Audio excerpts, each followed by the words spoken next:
Hello and welcome. I'm Ramesh Ramachandran. It's approaching 5 p.m. in New Delhi, 2:30 in the afternoon in Nicosia, and 7:30 in the morning in Washington, D.C. And you're watching a special broadcast here on DD India.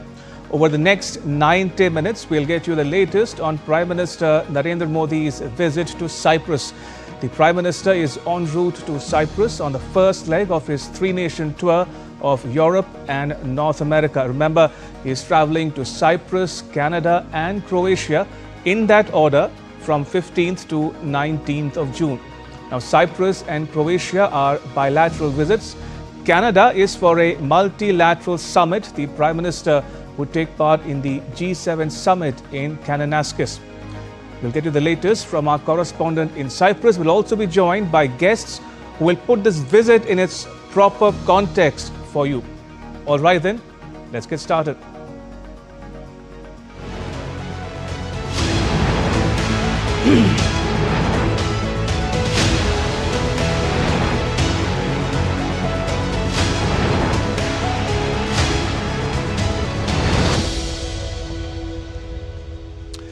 Right, to begin with, Cyprus is India's close friend and an important partner. It is also a member of the Commonwealth, a part of the former British Empire. At the invitation of President Nikos Christophilidis, Prime Minister Modi will visit Cyprus on 15th and 16th of June. It will be the first visit of an Indian Prime Minister to Cyprus in over 2 decades. While in Nicosia, Prime Minister Modi will hold talks with President Christophilidis. Afterwards, he will travel to Limassol on the southern coast of Cyprus, where he will address business leaders. The visit will reaffirm the shared commitment of the two countries to deepen their bilateral ties and strengthen India's engagement with both the Mediterranean region and the European Union. And let me quickly walk you through the Prime Minister's itinerary now. He will arrive at the airport in Larnaca. Then he travels to his hotel in Limassol. He will take part next in a business event in that city. And a private dinner with Cyprus President Nikos Christophilidis will cap the day's engagements for him. Now, Prime Minister Modi's historic Cyprus visit bolsters the ties between India and Cyprus, which have evolved into economic, defense and cultural cooperation over the past several decades. Take a look at the next report. This is the first visit by an Indian Prime Minister to Cyprus in more than 20 years. Prime Minister Narendra Modi's historic visit will further strengthen the ties between the two countries, as well as India's engagement with the Mediterranean and the European Union. Cyprus is set to assume the rotating presidency of the EU Council in 2026. India and Cyprus have enjoyed excellent bilateral relations, which are based on friendship, mutual respect, and close cooperation, particularly in the context of international organizations. Diplomatic ties between India and Cyprus were established in 1962. Since then, the relations have evolved into economic, defense, and cultural cooperation. The bilateral trade between the two countries stood at $137 million in 2023-24. Major exports from India include organic chemicals, pharmaceuticals, iron, and steel, while major exports from Cyprus include ships, aluminium, and copper. Cyprus is among India's top 10 investors with an FDI of about $13.45 billion. An initiative is also underway to connect Indian and Cypriot startup communities. Cyprus has consistently supported India on critical matters, including India's candidacy for a permanent UN Security Council seat, the India-US Civil Nuclear Agreement, Nuclear Suppliers Group or NSG membership. India has backed Cyprus's sovereignty and territorial integrity, particularly on the Cyprus issue, advocating for a resolution through UN Security Council resolutions and international law. India maintains a defense attaché to Cyprus based in Cairo. An MOU on defense cooperation was signed in December 2022. A bilateral defense cooperation program was set up in Nicosia in January 2025. Notably, a Cypriot defense delegation participated in Aero India 2025. India and Cyprus also share vibrant cultural ties. A bust of Mahatma Gandhi stands near Cyprus Parliament, and a road in Delhi is named after Archbishop Macarius. The visit underscores Prime Minister Modi's growing stature as a global leader, reflecting the extensive international engagements and his role in enhancing India's image and influence on the world stage. Bureau Report, DD India. And we'll be joined by my colleague on the ground in Cyprus, Shubhendu Ghosh, in just a bit. In the meantime, let me recap the big story we are tracking here on DD India. The Indian Prime Minister's visit to Cyprus, the first leg of his three-nation tour of Cyprus, Canada and Croatia. He will be traveling to Europe and North America over the next 4 or 5 days, including attending the G7 summit in Canada. The Prime Minister is en route to Cyprus. This would be the first visit by an Indian Prime Minister to Cyprus in more than 2 decades. And just to bring you up to speed with the India-Cyprus relations, Cyprus is India's close friend and an important partner. Right, my colleague Shubhendu Ghosh spoke to the Indian High Commissioner to Cyprus, who highlighted the deepening ties and growing cooperation between the two nations. Take a listen. Indian High Commissioner to Cyprus, Mr. Manish. Welcome to India, sir. If you talk in terms of particular areas that may be in focus, particularly in terms of economy, energy and connectivity, what can be expected? Each national leaders of both countries are trying to see how they can use the good feeling, friendship amongst ourselves to work together to achieve their own national goals of development to the people, prosperity through the people, and each country has its own unique strength. So Cyprus is also geographically very well placed, and I believe that our Indian companies who are now looking to expand outwards, and Cyprus would be a good position for them to come and expand their operation in European Union and Middle East and North Africa region. It is a global economy, so there is no winner or no loser. It is a cyclical this thing. So I think Indian companies coming here and expanding will bring revenues to our country, because a lot of Indians are living here. They are sending back money, repatriation. So it is kind of a globe circular thing. So I believe that trade, tourism, technology, startup, innovation, energy sector, these are some of the potential areas. And finally, the point that you mentioned about Cyprus being like a gateway to Europe, we understand that in 2026, Cyprus is also going to be the president of the Council of European Union. In that sense, India's greater outreach to Europe, in that context, Prime Minister's visit becomes crucial, would you say? I think so. I think Cyprus has always been supporting us in the framework of India-EU engagement. And as you said, Cyprus will take the presidency of EU on 1st January next year for 6 months. If the FTA is concluded, I think it will start getting implemented in Cyprus presidency. So that is a good thing considering our relationship. Thank you very much for speaking with DD India. With camera person Yogesh, Shubhendu Ghosh for DD India in Cyprus. And Shubhendu also spoke to Professor Andreas Theophanous, President of the Cyprus Center for European and International Affairs, to understand the issues that would be in focus during the Prime Minister's visit to the island nation. Cyprus has been a cradle of civilization. Today, it embodies a duality. While on the one hand, there is economic prosperity, the Cyprus question, the dispute since the Turkish invasion of 1974 still persists. To talk about it, I have with me Professor Andreas Theophanous. He's the president of Cyprus Center for European and International Affairs. Professor Theophanous, welcome to DD India. Thank you very much.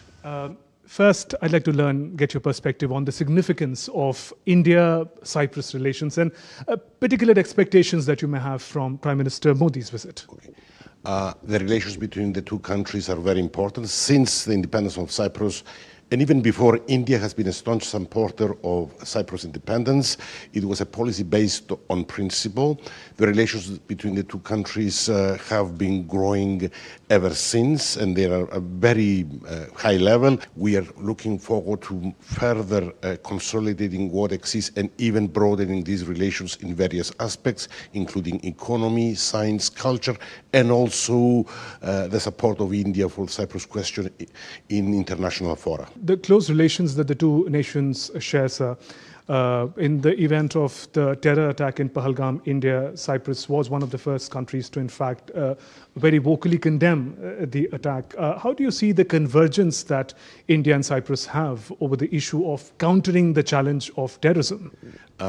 Cyprus has always been against terrorism, and I would also say that because of various reasons, including historical and cultural, Cyprus has been very much in favor of a Gandhian approach to addressing issues. So it is a natural outcome that Cyprus condemns terrorism in that part of the world as well, in a friendly country. Right. And finally, we understand that in the coming year, 2026, Cyprus is said to be the president of the Council of European Union. What are going to be your priorities there?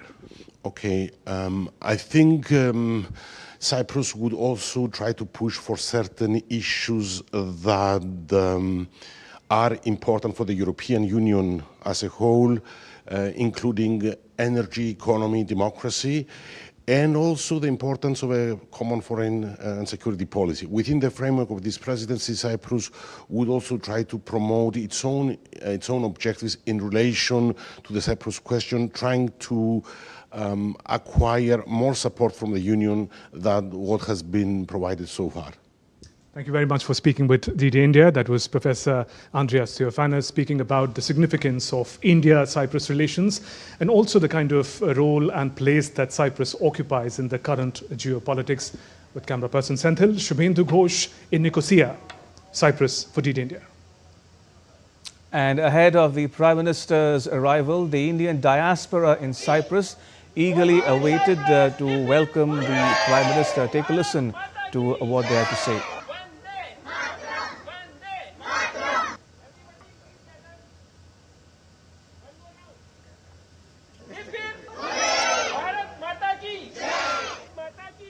All right, joining us is Ambassador Sanjay Panda. Ambassador Panda is a former Indian envoy to Turkey and Seychelles.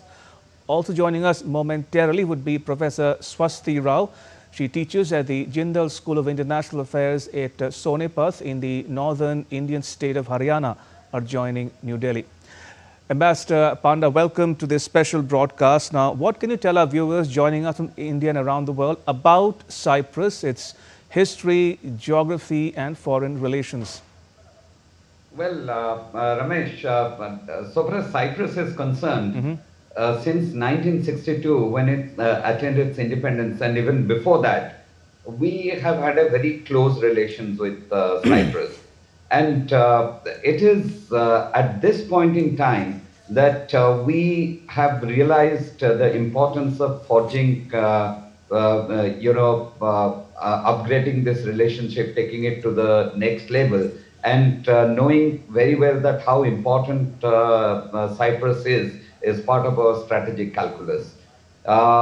Historically speaking, since 1974, when Cyprus, there was this Turkish attack and the conflict between Turkish Cypriots and Greek Cypriots, and then 1/3 of its territory was actually occupied by Turkey and converted into TRNC, the Turkish Republic of Northern Cyprus, a separate entity which is recognized only by Turkey. So that's something which is illegal, and international community doesn't really recognize that. And India has steadfast remained by the side of Cyprus. And Cyprus has all along, because as we were listening just now, that it is a staunch believer in Gandhian principles. And so it has always been on the side of India.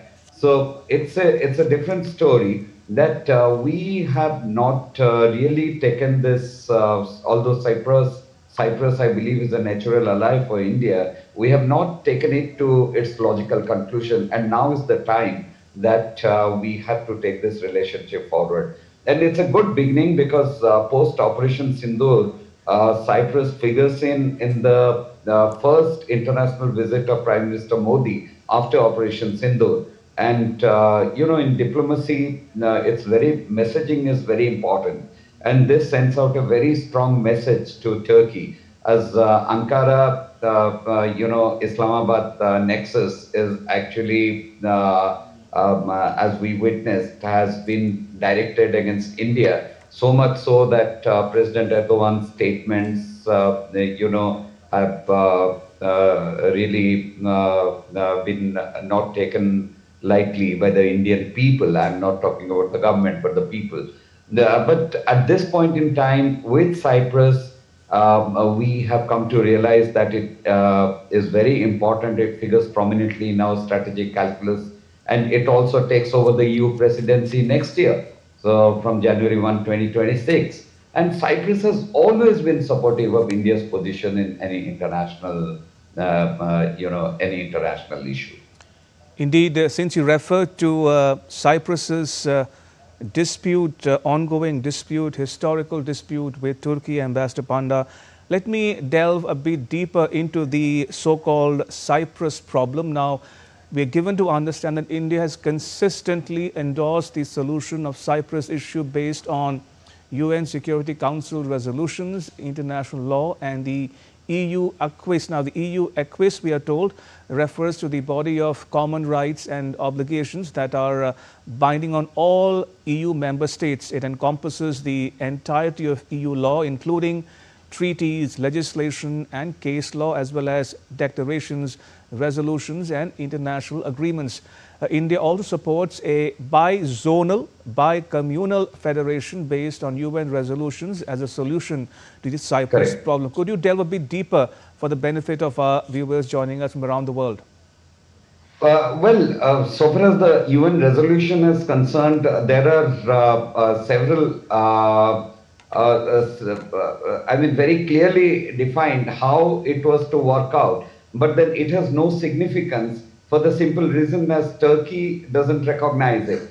Turkey has bypassed. If you remember, a few years back, I think it was in 21, when there was Turkey opened on the, there was something which UN had kept as an area which is neither the Turks or the Cypriots will have access. It's a buffer zone, and Turkey actually opened an access there. So Turkey has been defined the UN resolution on this, and so I feel that at this point in time, it is very important that Turkey gets isolated. But then you have to remember that Turkey is also a NATO member.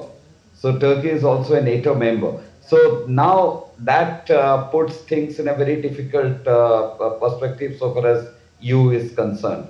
But so far as TRNC is concerned, it's an entity. I won't call it a country because Turkey is the only country that recognizes it, and its relationship is only with Turkey. So I think, so long as Turkey defies the EU principles as well as the UN resolutions on Cyprus and TRNC. So it really is not very significant at this point in time to delve into this. But so far as India is concerned, we have consistently advocated that dialogue and diplomacy is the solution to the Cypriot issue and the Cypriot problem. Indeed. Before we come to the substantive bilateral issues related to India and Cyprus, Ambassador Panda, since you referred to this geopolitical issue that's confronting much of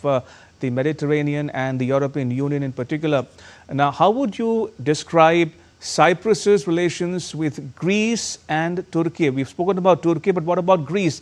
We are told that Greece is also a party to the dispute, and how does that fit into India's ties with Turkey and Greece?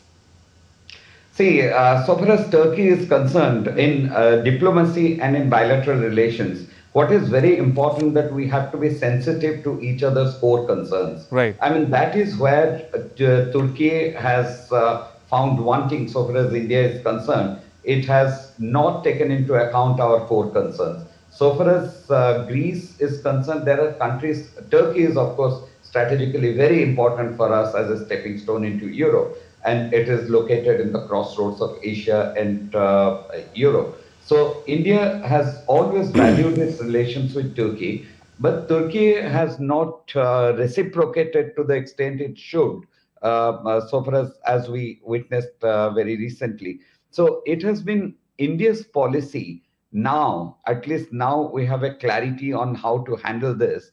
And if you remember, when at the height of tension with Turkey previously, External Affairs Minister Jaishankar has visited Armenia, and he had laid a wreath at the at the genocide memorial there, which Turkey has always contested. But that was a major symbolic response. And similarly, at this point in time, I mean, when in the Eastern Mediterranean, we have a lot of strategic interest. And at this point in time, when Prime Minister Modi is making his first visit post-Operation Sindoor, it's a strong messaging which is going out to Turkey. But so far as Cyprus and Greece are concerned, traditionally the Greek Cypriots, which is the Cyprus that we are visiting and which the world recognizes, Greece has a very special relationship with Cyprus.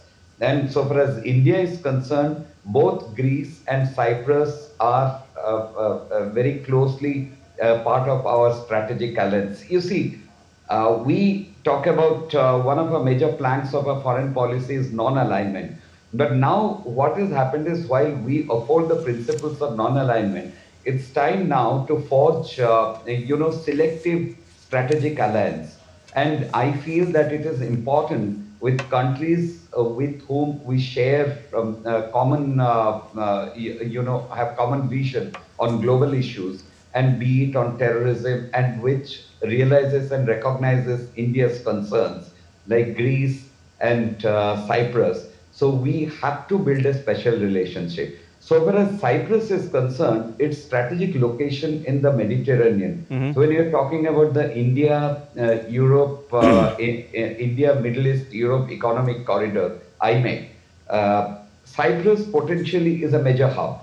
And recently, Cypriot President Nikos Christodoulidis, when he visited Israel, he did make a reference to it and said how important it is to have India's support and support the IMEC.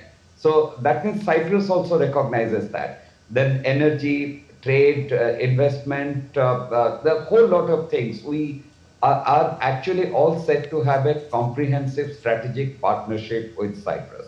So it's extremely important that both Cyprus and Greece. Absolutely. And that is why it is important that we move forward, and we've taken the right step by Prime Minister visiting Cyprus in his first international trip abroad after Operation Sindoor. Indeed, well said, Ambassador. As you correctly said, in diplomacy, symbolism matters, perhaps more importantly than substance in some cases, and the PM can be expected to stay on message, the message going out loud and clear to Turkey as well. We talk about all that in just a bit, including, as you mentioned, Cyprus's close ties with Israel, given what we are seeing happen in the region between Israel and Iran, all those issues coming up over the course of this discussion. But do stay on. Let me go across to my colleague, Shubhendu Ghosh, who is standing by in Cyprus as we speak. Shubhendu, tell us more about the visit. Has the Prime Minister's aircraft landed in Cyprus yet?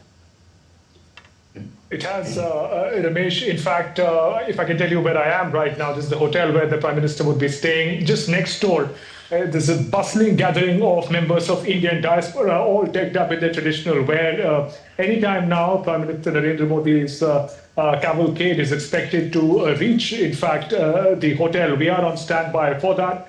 The diaspora, although it's a small in number, just over 11,000 Indian diaspora in Cyprus, but it's a very energetic, very vibrant one, educated, many of them engineers in IT, also some students. So in that sense, the quality of the gathering is very significant. They're making important contributions to this Mediterranean island, and there is a great excitement. And why not? It's over 2 decades that an Indian Prime Minister is coming here in Cyprus, and all the people here who've sort of also made Cyprus their home, for them, it is an elder member of the family coming home. So in that sense, there is great excitement and festive spirit.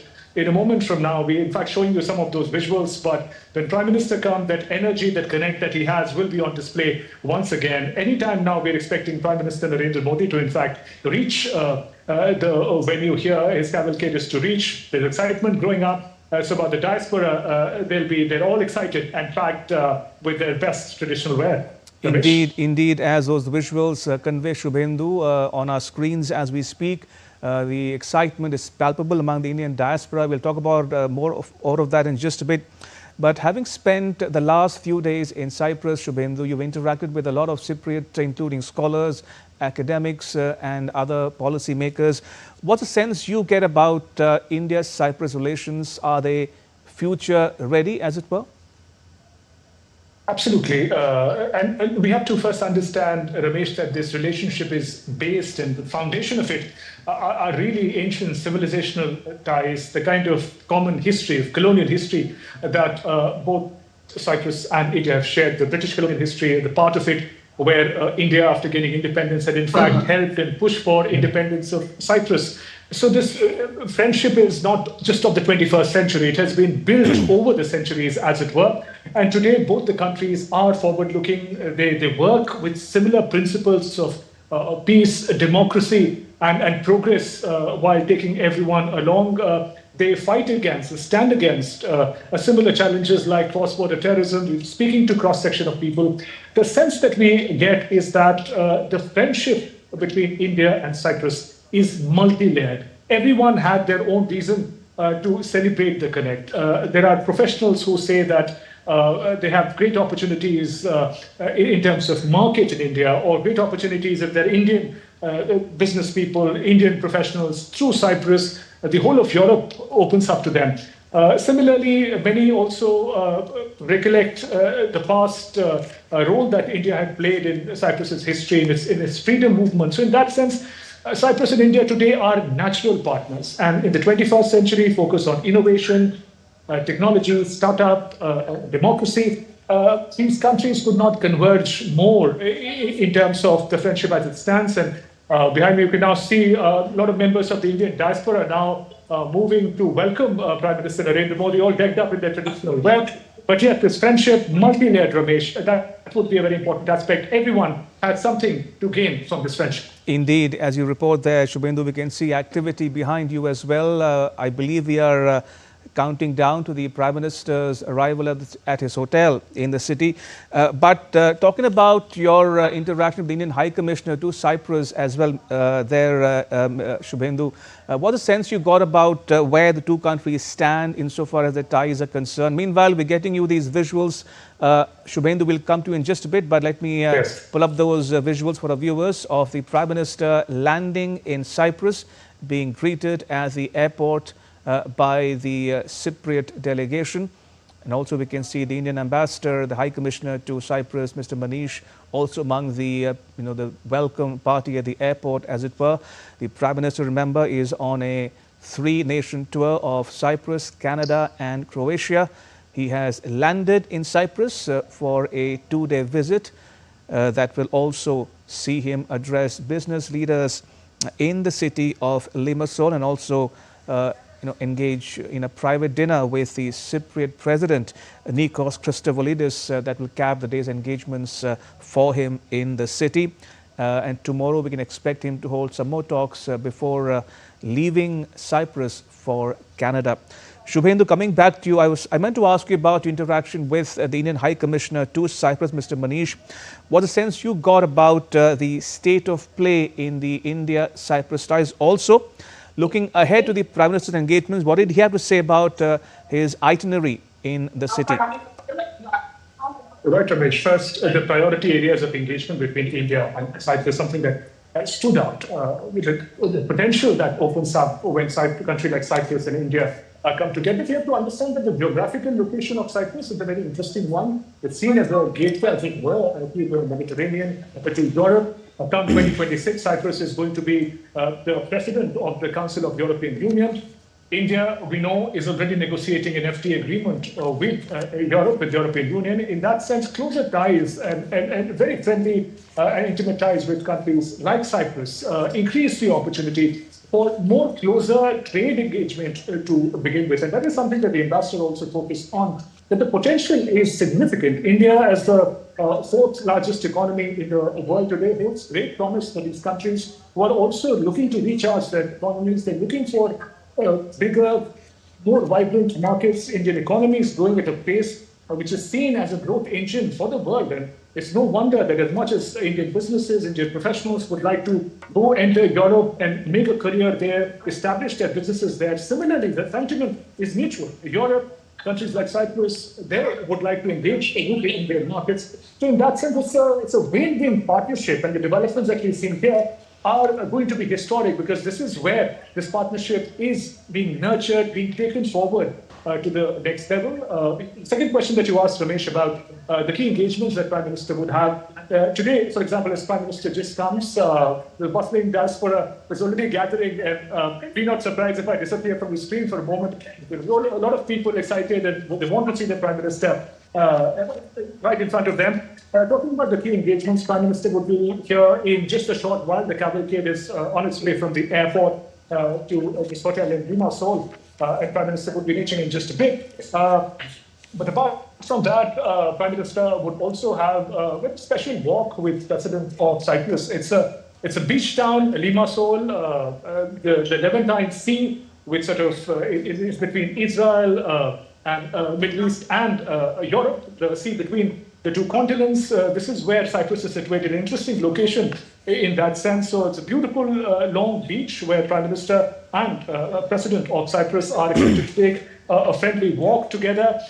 Then come day two, Prime Minister's more formal engagements will start with a ceremonial welcome. Delegation level talks where leaders will have a gamut of issues to talk about. The potential of the relations are going to be taken forward in tech, in technology, trade, investment. All those areas, the expectations are sky high, people-to-people connected, a part of which what we are witnessing right now, the excitement that is there, people of Cyprus, people of Indian origin who live in Cyprus, all of that is going to be taken forward. But one important aspect that you were also talking about with our guest earlier, Ramesh, is the symbolic importance. We have to understand that this is the first visit by Prime Minister Narendra Modi to a foreign country in the aftermath of the Pahalgam terror attack, in the aftermath of Operation Sindoor. In that sense, this visit assumes great importance. Cyprus was one of the first countries to very vocally condemn the Pahalgam terror attack, and it's not the first time it has done it. It has always stood with India, spoken in one voice as far as the scourge of terrorism is concerned. And India has also always supported the Cyprus question. We have an occasion to also discuss in detail what that Cyprus question dispute is, a dispute that is about 50-year-old, with the hegemony of a certain nation in the neighborhood that we were talking about.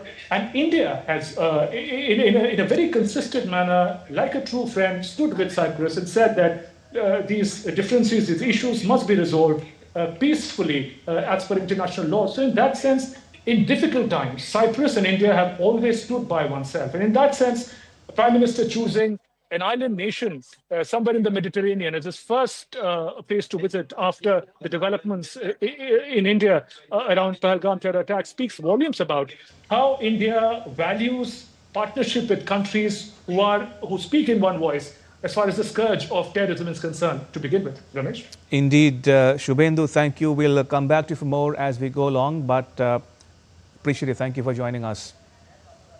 Right, so as we stay on these visuals of the Indian diaspora eagerly waiting to welcome Prime Minister Modi at his hotel in Limassol, Cyprus.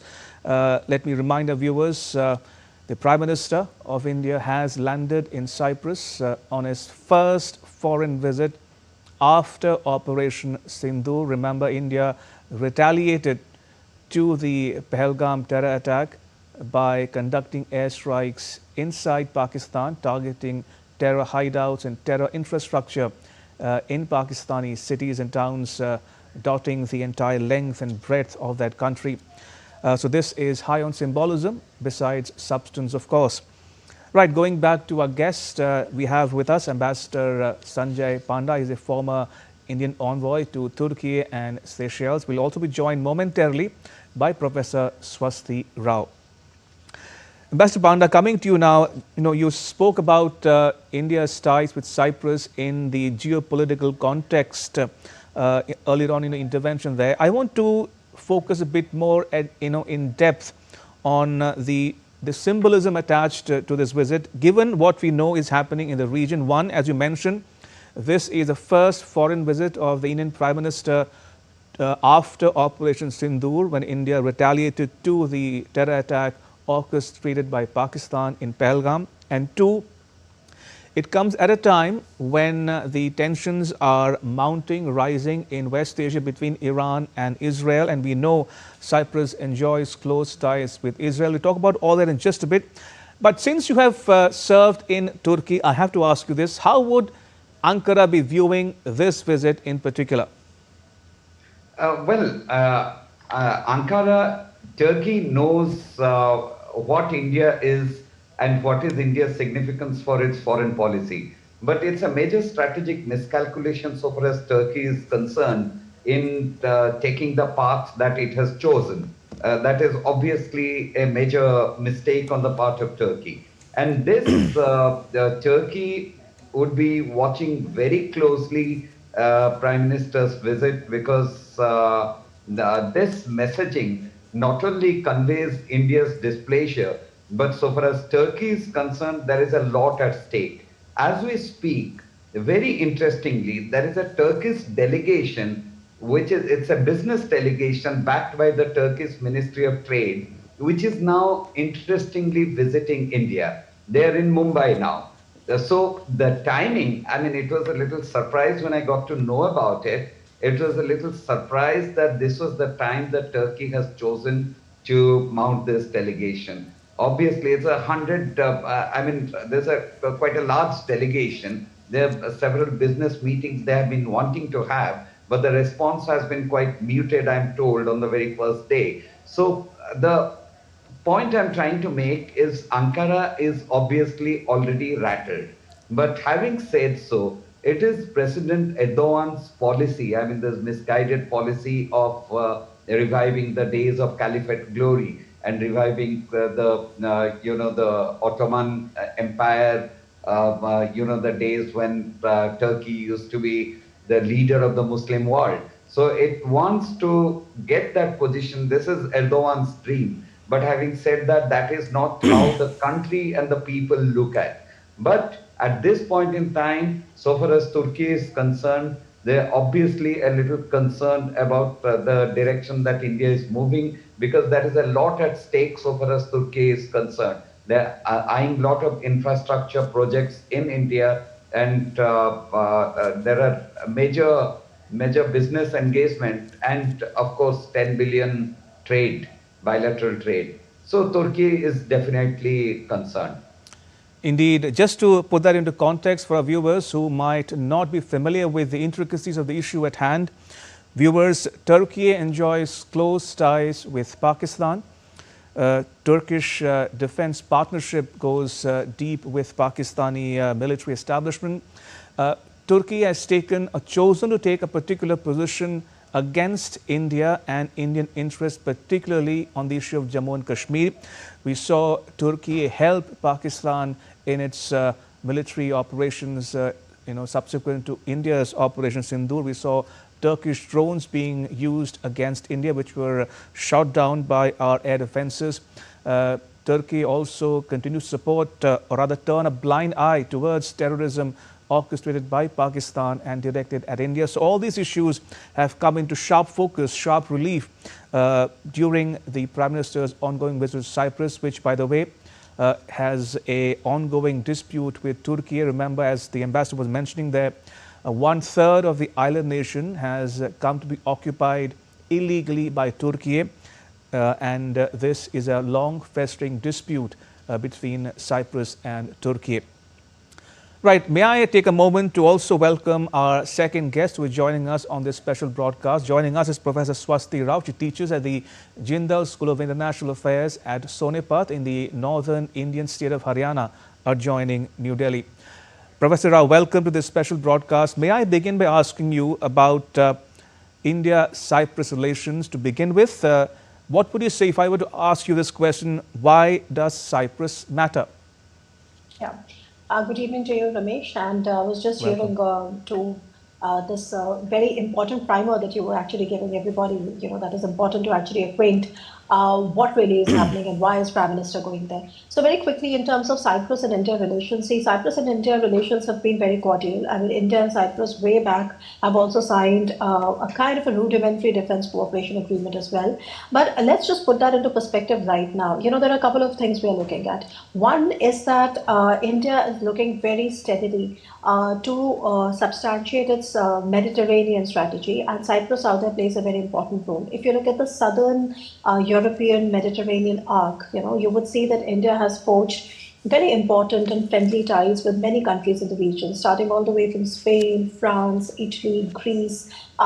In fact, with the exception of Turkey, and for reasons that you've just mentioned and elaborated upon in the previous set of remarks that you were giving, it was Cyprus, that we really need out there to ensure that our presence is there. We already have a deep bilateral relationship now with Greece, with whom we do a lot of joint exercises, etc. So Cyprus, deepening ties with Cyprus is just the right thing for us to do. It's a low-hanging fruit.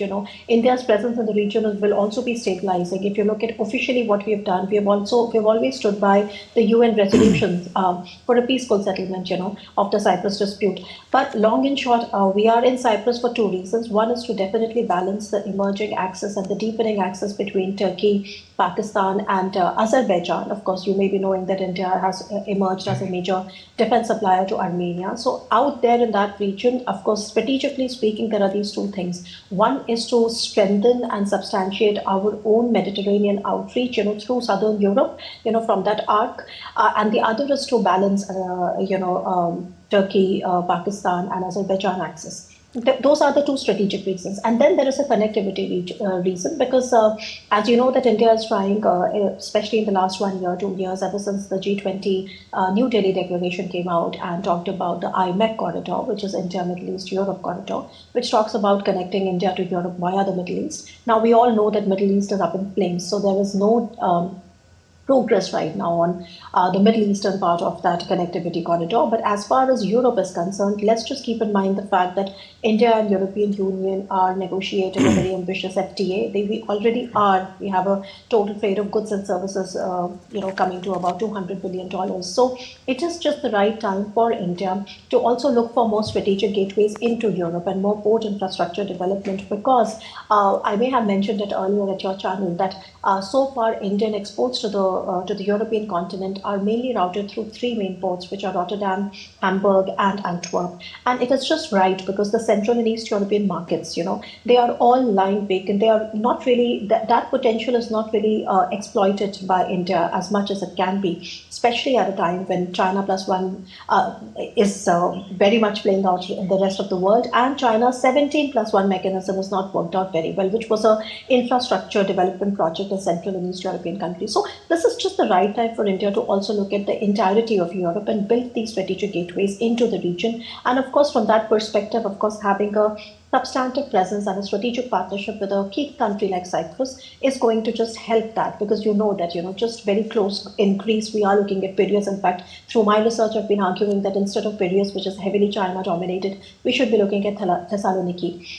But so on, that's a different argument. But what I'm saying is that, so these are the three main things. So there are two strategic reasons why India should be looking at Cyprus, and there is one connectivity reason. But all in all, I think this was something which was long overdue. And this is only going to complete the troika, especially with Greece, that India is looking at. And this is going to go a long way. And this is a win-win for Cyprus, for Greece, and for India. While I do realize that we are here to discuss Prime Minister Modi's ongoing visit to Cyprus, I have to ask you, our guests in particular, to zoom out, as it were, and look at the region as a whole, because the developments happening there have a direct bearing on India's interests as well. So in that context, I have to ask you, and what you say give me a perfect segue to my next question to you, Professor Rao. Given what you said and given what we know is happening in the region and India's interests are involved, is there therefore scope for India to do more in terms of balancing the power obtaining in the region by ramping up its ties with, say for instance, Greece, Cyprus and Armenia?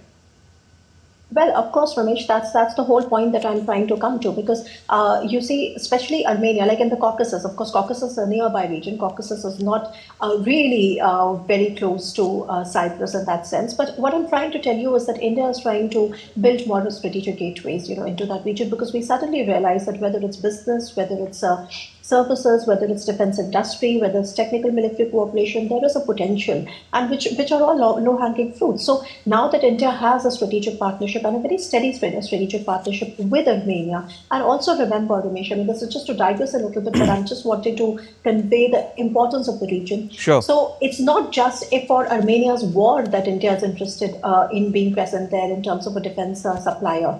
India is, by the way, Armenia's #1 defense supplier. But India also has stakes in Armenia's normalcy or normalization, because India, Iran and Armenia also have a trilateral, and there are talks about connecting Armenia to the INSTC.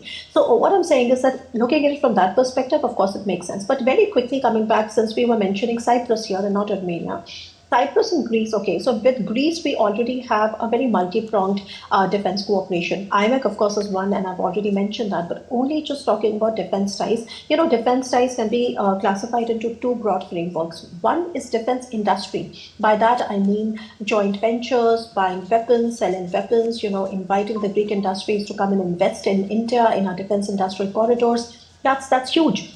Just last month, there was this huge, defense expo, which is called DEFIA, which happened in Athens, and the Indian defense industry, both DPSUs and private players, were there in a big way. I myself was a part of the MOD delegation, so I can totally vouch for that. So that's one part, to try and buying and selling and jointly producing weapons. That's one. The other is called the military cooperation, which is about joint exercises, which is about joint jumps. This is about special forces cooperation. And even in that regard, please understand that Greece is very important for us. Why? Because there is an island there, called in the Mediterranean Sea, which is called Crete. And in Crete is where we do all these joint exercises. Please remember that Greece operates, the Hellenic Air Forces operate 200 F-16s, 24 Rafales and 24 Mirages. So when India does a joint exercise with these aircrafts, we also get a very quick access to all these technologies and how interoperable they are, etc. So those things are very important for us. Remember that Pakistan also has a huge fleet of F-16s. Okay, so this is how you sort of optimize relations. And very quickly, it was only last year or maybe last to last year that India has finally now has a defense attaché, a brigadier rank officer in Greece, in Poland, and very soon we would be having in Greece. This year we should have, somebody in Greece. So all in all, this is the right time for us to actually capitalize on the synergies that we already have. I have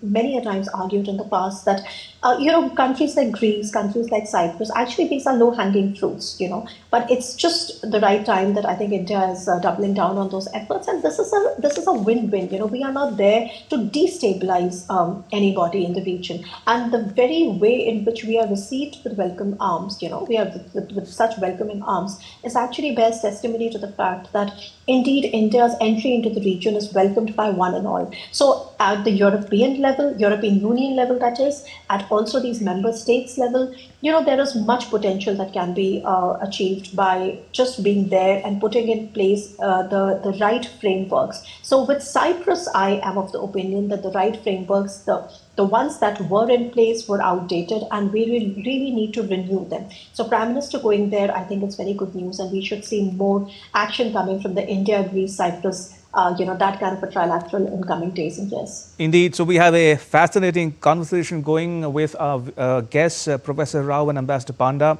Before I bring in Ambassador Panda in the discussion, let me quickly recap the developments for our viewers joining us right now. The Indian Prime Minister has landed in Cyprus. he would have reached his hotel by now. We'll get you the latest visuals from there in just a bit. He will thereafter take part in a business event in the same city of Limassol, followed by a private dinner with the Cypriot President, Nikos Christovoulidis, that will cap the day's engagements for him in Cyprus. Ambassador Panda, before we talk more in depth about India-Cyprus ties, I have to ask you the so-called elephant in the room. The visit takes place at a time when Israel-Iran tensions are rising, and we know Cyprus, is close to the theatre, as it were. And just to give our viewers a sense of how close it is, if I can quote from the Cyprus Mail newspaper, it says, missiles were visible from Cyprus again as Iran and Israel exchanged fire. Haifa in Israel's northwest is actually closer to Cyprus than either Tel Aviv or Jerusalem. That should give you a sense of how close the distance is between Cyprus and Israel as we speak. But that said, Ambassador Panda, reports suggesting that Cyprus president says he will speak to Prime Minister of Israel Netanyahu today to convey message from Iran. He says, and I'm quoting from the Times of Israel newspaper, he says, the role of the Republic of Cyprus in the region, I want to reiterate, as well as our characteristic, is that we will talk to everyone and to the best of our ability. We try to convey messages to create the conditions so that this difficult state of affairs can be ended. He implying thereby that he will talk to Netanyahu sometime today, and that Iran has asked him, Cyprus in this case, to convey a message to Israel. Your thoughts on the optics of the Prime Minister's visit, given what we are seeing happen between Israel and Iran? Ramesh, Cyprus is very well known to, it has always followed the Gandhian principles. At least it says that that is its ideal and that's how it would like to move about. But at the same time, having said that, Cyprus knows its strategic location in the Eastern Mediterranean. So in any conflict situation, it would not like to get involved in, because it will be, counterproductive for it. Although it is very closely aligned with Israel, it is not averse to reaching out to even Israel's adversaries. Especially, it has its channels open with Iran. So Cyprus is in a position not really to negotiate, but at least seem to be doing the balancing act. How much it will succeed, I have my doubts.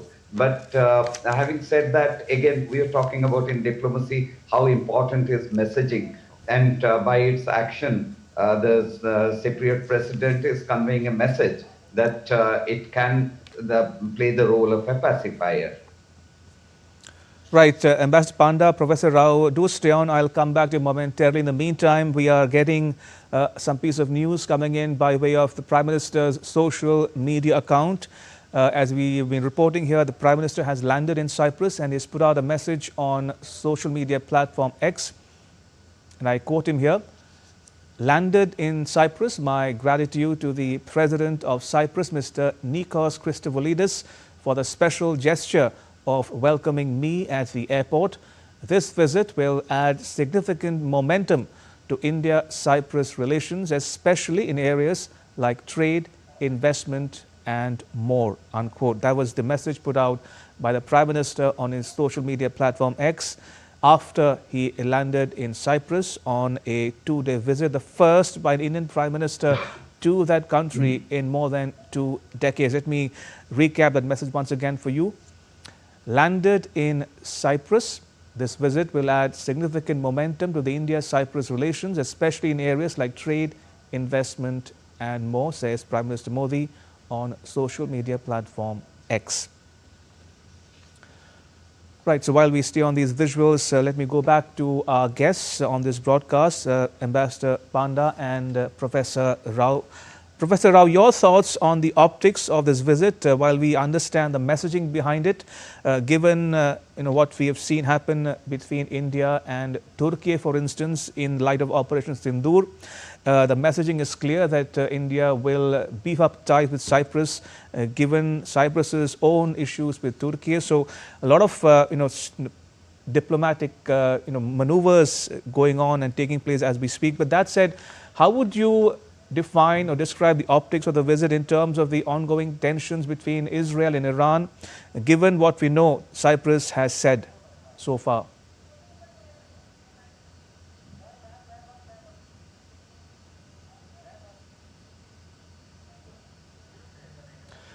Professor Rao, could you unmute yourself, please? We can't hear you.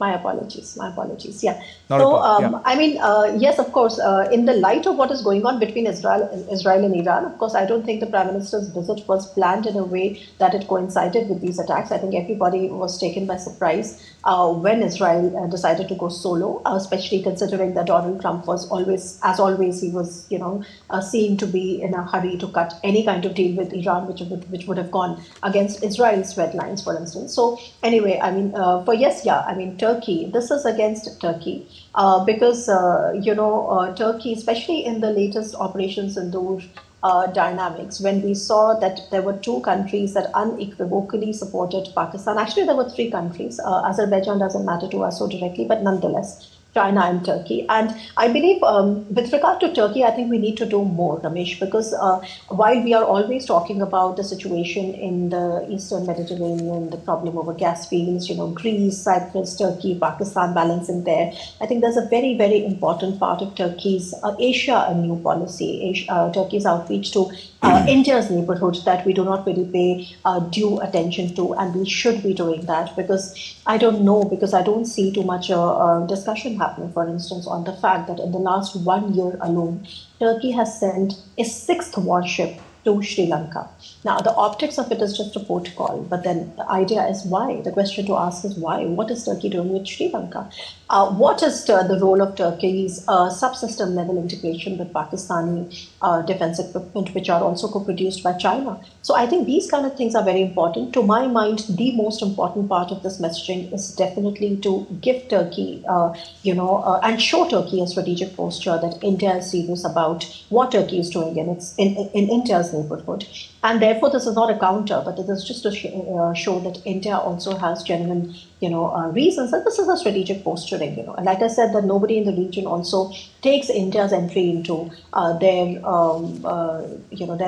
into their side of the world as destabilizing, and that's a reputation that we have built very painstakingly over the decades. But that's one part. The other part of the messaging, Ramesh, let me come to that, which is the fact that that Cyprus is going to be taking on the presidency of the Council of the EU for the next 6 months. And that is also fairly important because so far it was held by Poland, another very important and I would say a very new strategic partner to us, a low-hanging fruit, but then ties that we really didn't achieve true potential of until Prime Minister Modi really made it a point to actually reach out to Poland, and then we saw the ties, a different kind of a dynamism working out in the ties. So similarly, now Cyprus is going to be taking over the Council of the EU, the presidency of the Council of the EU, and that has its own relevance because the day-to-day work of the European Union is definitely seen to a large extent by the Council of the EU.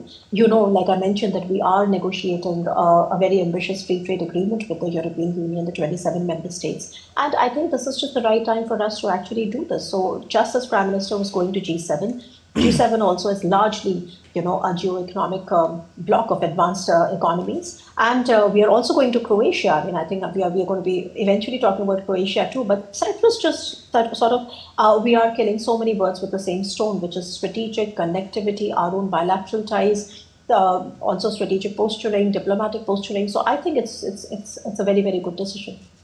Indeed, we are approaching the end of the first hour of our broadcast. Let me quickly recap the developments for our viewers if you are just tuning in. Just to recap, the Prime Minister of India, Mr. Narendra Modi, has landed in Cyprus. Remember, he's on a 2-day visit to Cyprus. He landed in Cyprus a short while ago. These are the visuals from his welcome party at the airport. The Prime Minister landing in Cyprus on the first leg of his 3-nation tour that will also take him next to Canada and Croatia. This, by the way, viewers, is the first visit by an Indian Prime Minister to Cyprus in more than 2 decades. Right, we'll get you the latest visuals of his arrival at his hotel in Limassol in just a bit. We'll also be joined by our correspondent, hopefully soon on this broadcast, to get you the latest from Cyprus. In the meantime, we still have with us our guests, Ambassador Sanjay Panda and Professor Swasti Rao, with us on this broadcast. Ambassador Panda, if I can delve or talk about some of the other facets or dimensions of the India-Cyprus relations. For instance, the foundations of this long-standing relationship were laid by the first president of Cyprus, Archbishop Makarios. Now, Cyprus has also commended India for its participation in UN peacekeeping operations throughout the world, as it has been one of the beneficiaries. Now, India had contributed 3 force commanders serving in UN peacekeeping force in Cyprus since its creation in 1964, namely Lieutenant General P.S. Gyani, Major General Diwan Premchand and General K.S. Thimaya. Now, General Thimaya, this for the interest of viewers as well, who died in harness in 1965 in Cyprus, was honored with a commemorative stamp, and a road in Cyprus in Larnaca in particular was named after him in 1966. So at present, at least one officer from the Indian Army is serving in the UN peacekeeping force in Cyprus. Ambassador Panda, your thoughts on this aspect or dimension of the India-Cyprus relationship? Well, defense cooperation with Cyprus has both a bilateral as well as a multilateral significance.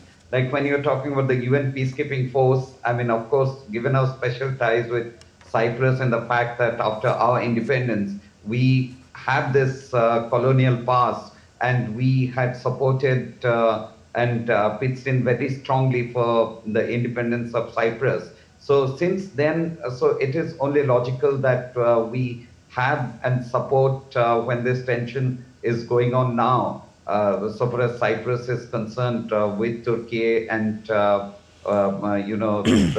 Greek Cypriots versus the Turkish Cypriots. So I think it's natural that we support the peacekeeping efforts, and that is why we are part of the UN peacekeeping force. So we have always been and had this special equation with Cyprus. The only thing I was trying to tell you is that historically, although defense cooperation bilaterally is important, but if you have to take a holistic approach with our relations and strategic partnership with Cyprus. And now, all these years, although it was kept at a level that really did not justify the nature and extent of our partnership. And now it is time, and I'm very happy that it has happened. We are now taking this relationship to the next level. I was listening to what Professor Rao was saying, and she very nicely put it in perspective, the entire context in which this relationship has evolved. There is one issue, Ramesh, I just wanted to add to this. Sure. If you see that after Operation Sindoor, there have been a couple of visits by the External Affairs Minister to Europe. Now, what we are looking at, I mean, this is, the volatile US policies, I mean, under Trump. Now, Europe has suddenly grown in significance. So now when, multilateralism is really taken a back seat, what we see now is deepening our engagement with Europe. Now, this is very important at this point in time. And particularly, when Europe is also a little shaken by Trump's policies and pronouncements, and there is so much of uncertainties.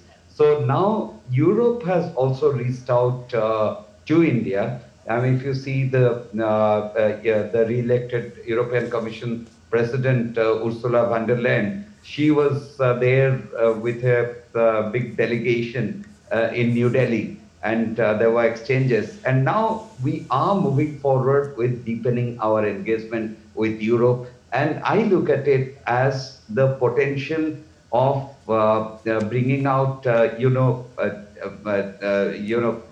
having a new pole, or, anchoring a multipolar world. Right. So far as, India and EU engagement are concerned. So this is a little important, and Cyprus, as it takes over the rotating presidency for 6 months, that is when we would actually move faster in that direction. So Cyprus has always been with us, always been by our side, and pitched in favor of India, sided with us on our policies, our international outlook. So I think our Mediterranean outreach, as Professor Rao said, is extremely important. Indeed, as Ambassador Panda is mentioning, Cyprus is considered to be a gateway to both the Mediterranean and the European Union. We'll talk about all that and much more in just a bit, but time for a very short break. I'll request our guests, Ambassador Panda and Professor Rao, to stay on with us for some more time. Viewers, time for a very short break. Don't go anywhere. Keep watching this special broadcast here on DD India. Natural wonders to warm, friendly people. Thank you. Tune into nature with dense forests and wildlife. कान हिला रहे ना, ये normal है. जैसे ये कान खड़े कर लेंगे, एग्रेसिव हो जाएंगे, पूंछ सीधा कर लेंगे तो.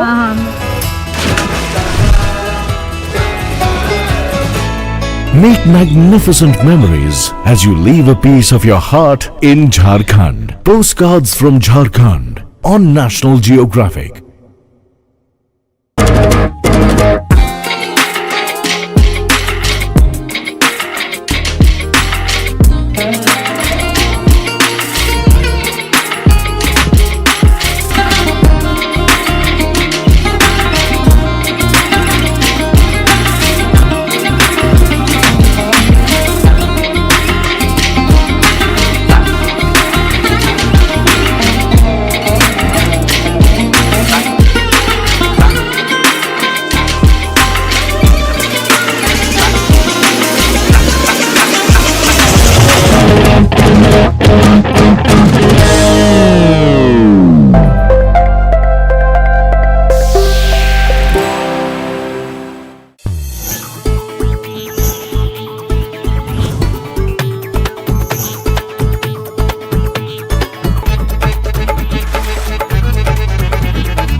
Welcome to Jaipur.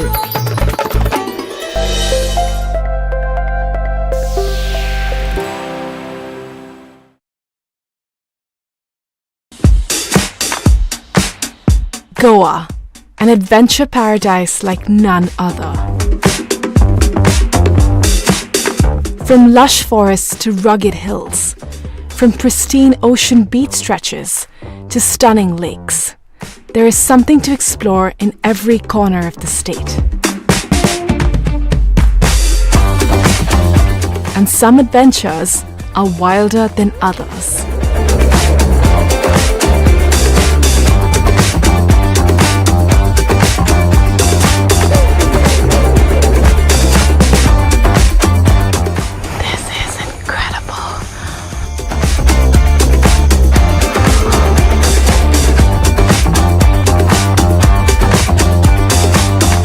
Watch Postcards from Goa on National Geographic.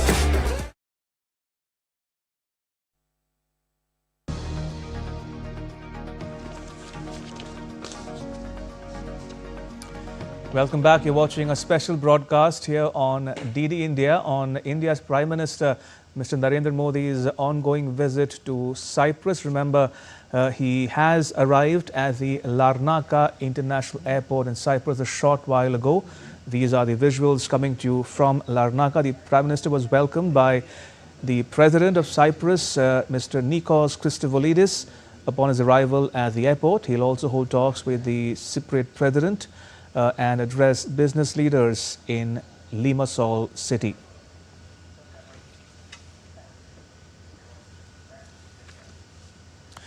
Now, Prime Minister Modi's historic Cyprus visit bolsters the ties between India and Cyprus, which have evolved into economic, defense and cultural cooperation over the past several decades. Take a look at the next report. This is the first visit by an Indian Prime Minister to Cyprus in more than 20 years. Prime Minister Narendra Modi's historic visit will further strengthen the ties between the two countries, as well as India's engagement with the Mediterranean and the European Union. Cyprus is set to assume the rotating presidency of the EU Council in 2026. India and Cyprus have enjoyed excellent bilateral relations, which are based on friendship, mutual respect, and close cooperation, particularly in the context of international organizations. Diplomatic ties between India and Cyprus were established in 1962. Since then, the relations have evolved into economic, defense, and cultural cooperation. The bilateral trade between the two countries stood at $137 million in 2023-24. Major exports from India include organic chemicals, pharmaceuticals, iron, and steel, while major exports from Cyprus include ships, aluminium, and copper. Cyprus is among India's top 10 investors with an FDI of about $13.45 billion. An initiative is also underway to connect Indian and Cypriot startup communities. Cyprus has consistently supported India on critical matters, including India's candidacy for a permanent UN Security Council seat, the India-US Civil Nuclear Agreement, Nuclear Suppliers Group or NSG membership. India has backed Cyprus's sovereignty and territorial integrity, particularly on the Cyprus issue, advocating for a resolution through UN Security Council resolutions and international law. India maintains a defense attaché to Cyprus based in Cairo. An MOU on defense cooperation was signed in December 2022. A bilateral defense cooperation program was set up in Nicosia in January 2025. Notably, a Cypriot defense delegation participated in Aero India 2025. India and Cyprus also share vibrant cultural ties. A bust of Mahatma Gandhi stands near Cyprus Parliament, and a road in Delhi is named after Archbishop Makarios. The visit underscores Prime Minister Modi's growing stature as a global leader, reflecting the extensive international engagements and his role in enhancing India's image and influence on the world stage. Bureau Report, DD India. Right, let me go back to our guests who are joining us on this broadcast. With us is Ambassador Sanjay Panda and Professor Swasti Rao. Ambassador Panda is a former Indian envoy to Turkey and Seychelles, and Professor Rao teaches at the Jindal School of International Affairs at Sonipat, adjoining New Delhi. Ambassador Panda, before we went into that break, you were discussing about the importance of the salience of Cyprus holding the rotating EU presidency come the 1st of January next year. In that context, would that help, in a sense, the ongoing negotiations, the FTA between India and the EU? Absolutely. In fact, some groundwork has been done, and now at this point in time, with Trump's policies and the American foreign policy, rather the trade policies being what it is, and the uncertainties surrounding it. So now both EU and India find that it is important for them to get into the FTA as quickly as possible. So there are major issues which need to be, it's not going to be easy. Let's accept that. But now at least there is an intent to get it done. Europe knows the uncertainties that it has in its, for the first time, transatlantic relations are not what it was. And now, when Cyprus takes over, but that is for a period of 6 months only, but this is definitely going to give it a big push to take it forward. Indeed, and as we've been discussing here on this broadcast, Professor Rao, Cyprus can be seen as a gateway to the Mediterranean and the European Union as well. In that context, do you see, or how do you see the role of Cyprus in the overall ambit or scope of the India, Middle East, Europe economic corridor in terms of connectivity, for instance? So Ramesh, like I said, that I mean, so far the India-Middle East Economic Corridor does not really pass through Cyprus. Okay, in fact, like I first mentioned, that basically this connectivity project is a vision to connect India and Europe via the Middle East. But because the Middle East is up in flames and nobody really knows when the situation is likely to be normalized, or if at all any normalcy is going to return, how tenable is that going to be? Because there have been so many efforts in the past, and you would probably have come across so many analyses that said that, okay, now things are fine and we must move forward, but then it was just only a matter of time before everything came back to square one, and what you're seeing right now, it really looks like a war of attrition. So I think what I wish to convey from the initial point that I was making is that for joining India to Europe via the Middle East, of course, Suez Canal was the traditional route. Of course, we have others, there's INSTC also going on. But generally, the India-Europe trade also, is burgeoning, right? And India-Europe trade is going to increase because, like I said, that even without the FTA, our total bilateral trade in goods and services is nearing $200 billion. And after the FTA, that is only going to grow. So it's just logical that India should be looking at developing more strategic gateways. So in terms of developing more strategic gateways, if you remember, it was just earlier this year when Prime Minister went to Marseille and talked about Mumbai-Marseille connectivity. Where was that coming from? That was also one of the manifestations of this idea that India needs to build more strategic gateways into Europe for trade and connectivity and so on and so forth.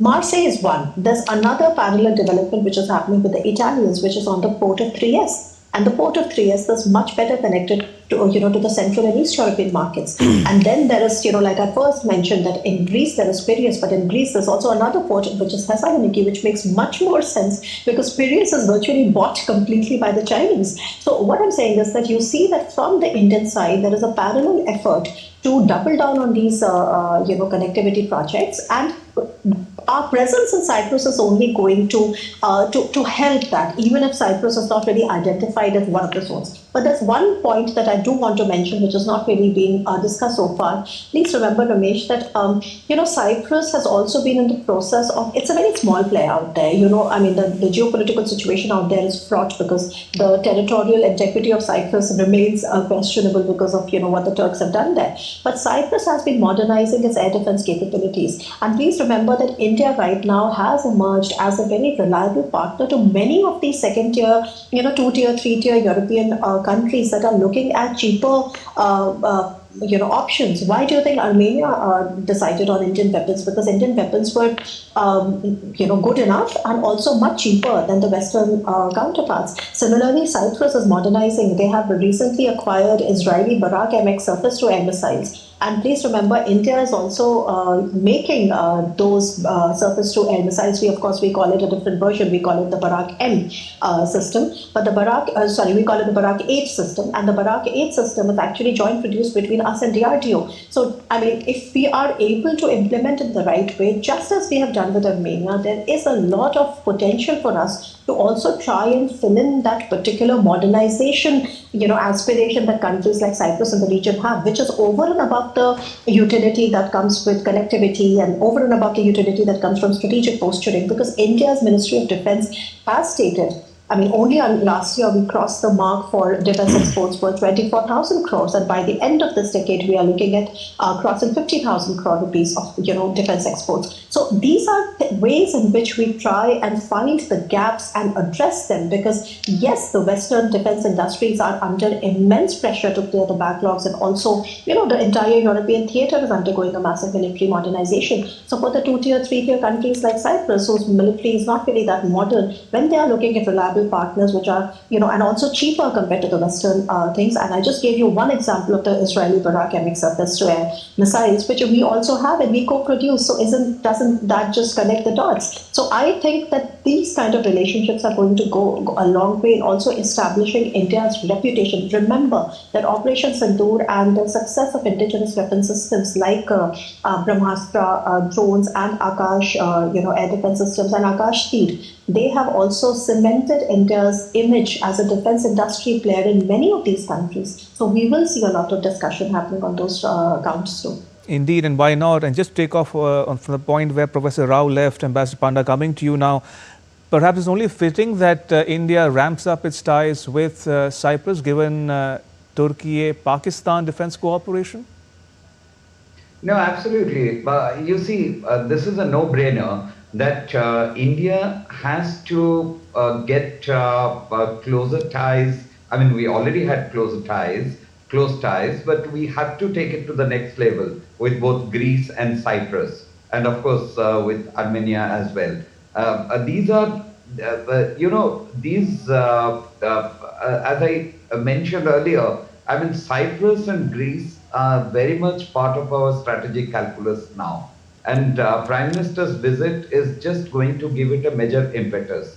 But if you're looking at as a counter to Turkey-Pakistan alliance, I mean, they have always been all-weather friends. So let that be as it is. It is very important that our relations with Cyprus and Greece will definitely be a counter, but that is only a small part of our intent. Our intent is much larger.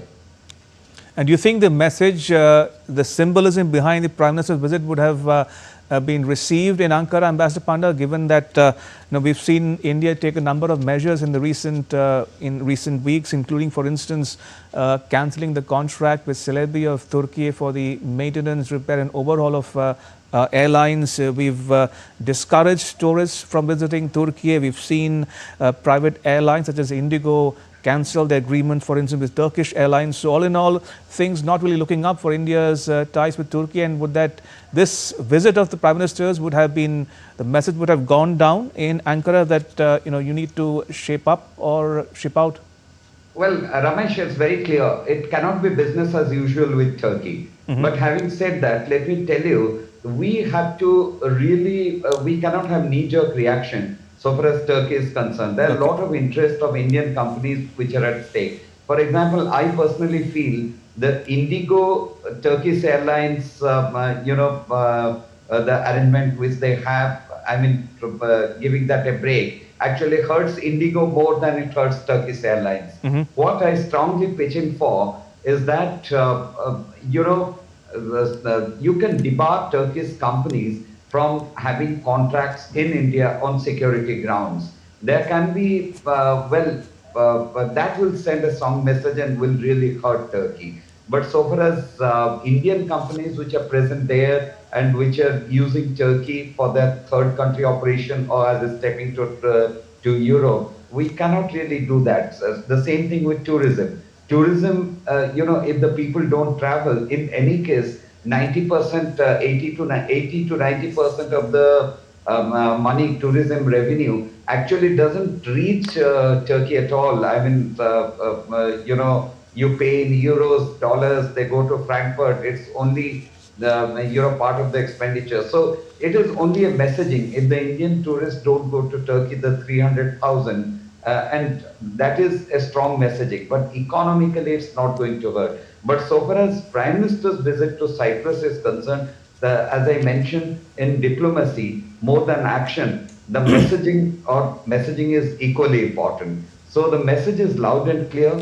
Our displeasure has been conveyed. And Turkey, it's not that Turkey doesn't realize that it has, it's on the wrong side. And, as you will look back after many years in history, it will show that Turkey was on the wrong side of history by siding with Pakistan. But be that as it may, it is important at this stage that we have to force these partnerships and have a very clear-cut Mediterranean outreach.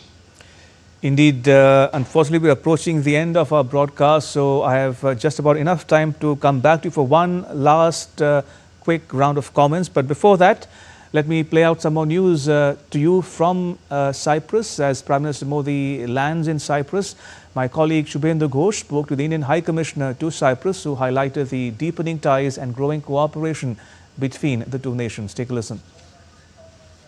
I have with me Indian High Commissioner to Cyprus, Mr. Manish.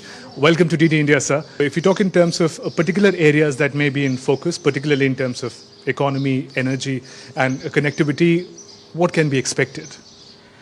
Each national leaders of both countries are trying to see how they can use the good feeling, friendship amongst ourselves to work together to achieve their own national goals of development to the people, prosperity to the people, and each country has its own unique strength. So Cyprus is also geographically very well placed, and I believe that our Indian companies who are now looking to expand outwards, and Cyprus would be a good position for them to come and expand their operation in European Union and Middle East and North Africa region.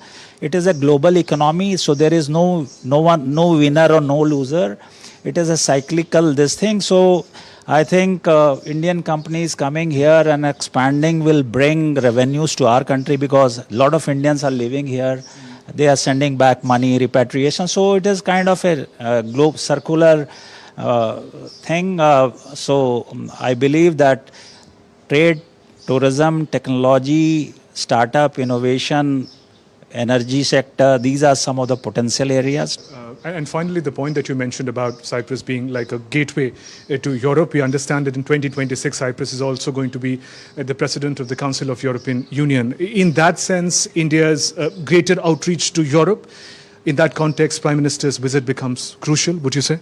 I think so. I think Cyprus has always been supporting us in the framework of India-EU engagement. And as you said, Cyprus will take the presidency of EU on 1st January next year for 6 months.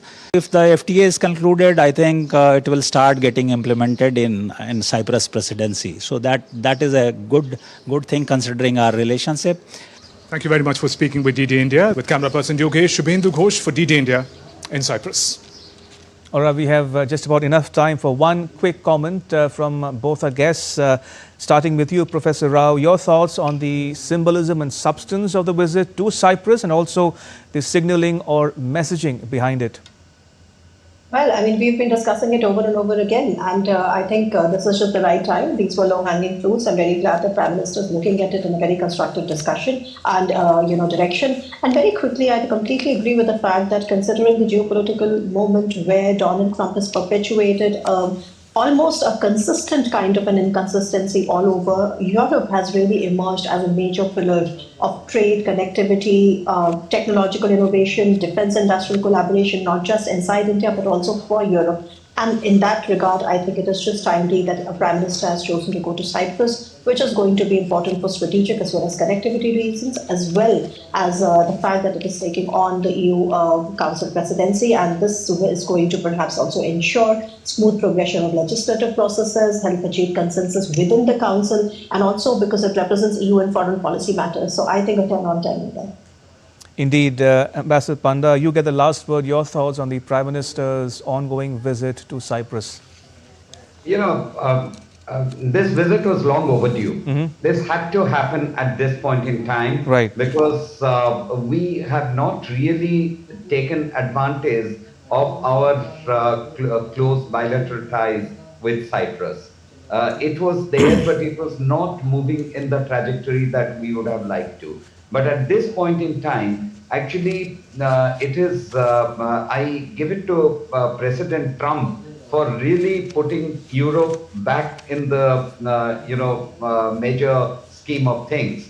And this is very important. It's an awakening for Europe. Europe is rediscovering itself at this point in time. And for India, deepening ties with Cyprus, and of course, let's not forget that it will be the first prime ministerial visit also which will happen to Croatia. That's again, these are two important Mediterranean countries. So in terms of our east-west connectivity, our IMEC, where I feel that Cyprus could be an important hub, apart from all those ports in Italy, France. I mean, as we know that this connectivity is an important project so far as India is concerned. And I feel that this visit of Prime Minister Modi serves two purposes. Number one, it actually deepens our engagement with a strategic partner and provides a comprehensive dimension to our bilateral engagement, which has larger implication in the EU context. Number two, it sends out a major message and signal to Ankara that, look, it is not business as usual. We have shown you the fig leaf, but you have to mend your ways until you do a course correction. Then the results will be there for all to see. All right, on that note, may I thank both our guests, Ambassador Sanjay Panda and Professor Swasti Rao, for joining us and sharing your thoughts and insights with our viewers at home and abroad. Thank you for your time. Much appreciated. And with that, it's a wrap on this special broadcast. But news continues here on DD India. You can catch all the latest updates on our social media, mobile and digital platforms. Thanks for watching. Goodbye.